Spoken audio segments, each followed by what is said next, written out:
Thank you, Vic.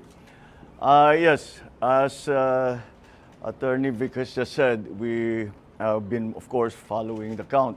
At ganun na nga, as of this hour, 98 plus percent have already been counted at ang bilang ng boto ko ay nasa 31 million plus. Kaya't maraming nagtatanong ngayon na kahit na hindi pa ako napoproklama, maraming nagtatanong, many people have been asking, what happens next? And what are we doing now? Well, right now, syempre, we have to, ang intention ko is to hit the ground running. Kung sakali man, matuloy ang proklamasyon, later this month, ay kailangan nakahanda na tayo. So pinag-uusapan na namin ang mga appointment.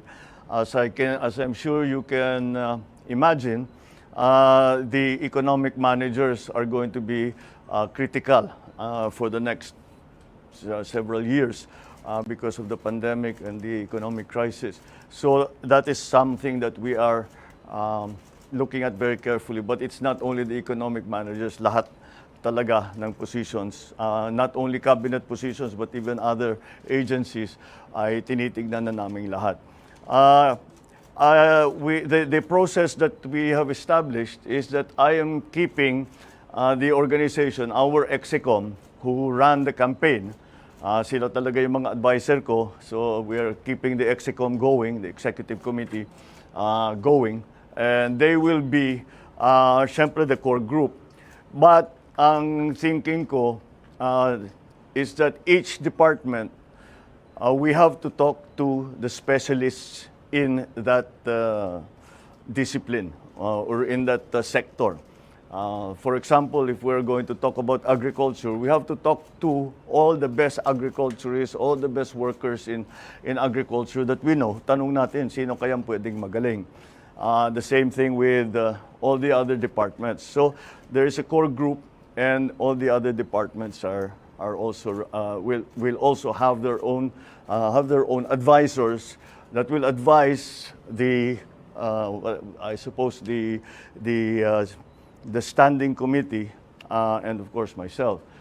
So that is how the process has been established. Kaya, actually, bago kayo dumating, we were in there doing precisely that. I'm continued to be guided by, as I've said before, a competence and a willingness to work with the next administration. So we have removed, in our discussions, we remove immediately what their political leanings have been. Kung lumaban ba sa atin, kung sumama ba sa atin, that's not going to be part of the discussion.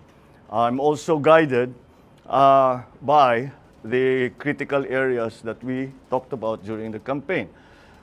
So yun ang mga inuuna natin. Of course, it's the economy, prices, it's the price of energy, lack of jobs, education, infrastructure, all of these areas that are going to be critical in the next few years. So ganun ang aming ginagawa, and that has been the process. That has been the process so far. I'm also guided by the fact that 31 million of our kababayans have voted for unity.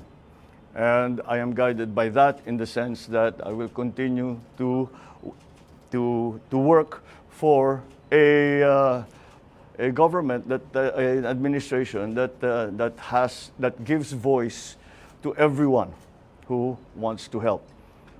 We may not agree, we may not in the end do, we might do exactly as they say, but whatever it is, it is not important who the messenger is. The importance is going to be the message.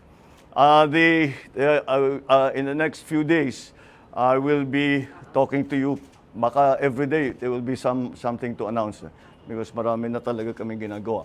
So in the next few days, we will continue to keep you informed about what's going on. And I think I am already authorized to announce the first nominee that we will be giving to the Commission on Appointments when the time comes, should I be proclaimed. And that is that our incoming Vice President has agreed to take the brief of Department of Education.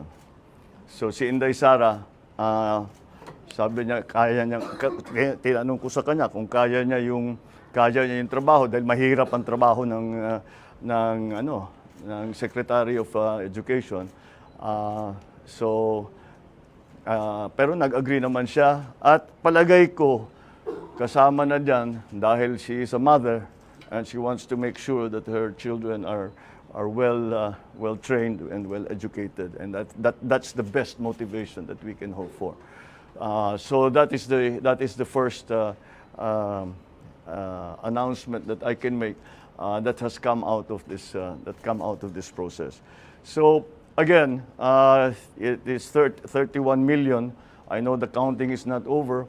It is not yet official, but I can always say, I always guided and I always look to the fact that 31 million of our countrymen voted for unity. 31 million of our countrymen have agreed to unify and help us unify the country. And those are the basic principles that we continue to follow. So I won't be taking any questions as I have very little more to announce. So thank you very much. Good evening.